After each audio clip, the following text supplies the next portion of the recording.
democracy campaigners remain on the streets of Hong Kong tonight, demanding the right to choose their next leader. There's been no repeat of the tear gas used to subdue protests over the weekend, but China has warned other countries not to interfere in the affairs of the former British colony. We're seeing there live as some bed down for the night, as you can see, staying put, mind you. Our Asia correspondent Mark Stone is in Hong Kong and sent this report. Well into the evening, they poured into this heart of Hong Kong.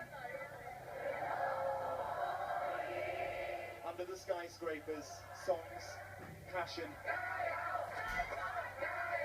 and extraordinary numbers have brought Asia's financial hub to a halt. Their chants call for the Chinese appointed leader here to resign. But there's no anger, no violence. It feels like every student in Hong Kong is side by side, each fighting for the right to vote. We have to stay here, hold until the morning, and we wait until the more reinforcement, more citizens, more people, more students come to join us. The day had begun with this, the Chinese flag, hoisted as it is every morning here, but this time to jeers.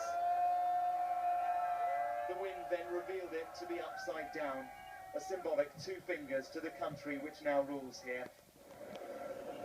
And then from the flyovers they came for another day and another standoff, well aware of the force police are using.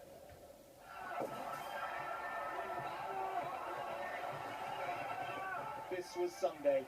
Tear gas hasn't been used on anti-government protesters here since the 1960s. But through the weekend, police threw canisters at the crowds and with little notice. The police chief claims it was just a reaction to violent protesters. We now appeal to those who still occupy the road in Hong Kong Island and some part in Kowloon West, i.e. Mong Kok, and leave the area as soon as possible. 1,000 miles north in Beijing, the Chinese government's view was spelt out. 香港是中国的香港。 Hong Kong is China's Hong Kong. Hong Kong is a special administrative region in China. Hong Kong is purely our internal affair. We are resolutely opposed to any foreign country using any method to interfere in China's internal affairs. That is always the claim by Beijing, that these people are somehow only here because Western governments have encouraged this. And yet there is not one hint of that among them. This feels spontaneous, it feels thoughtful, and entirely homegrown.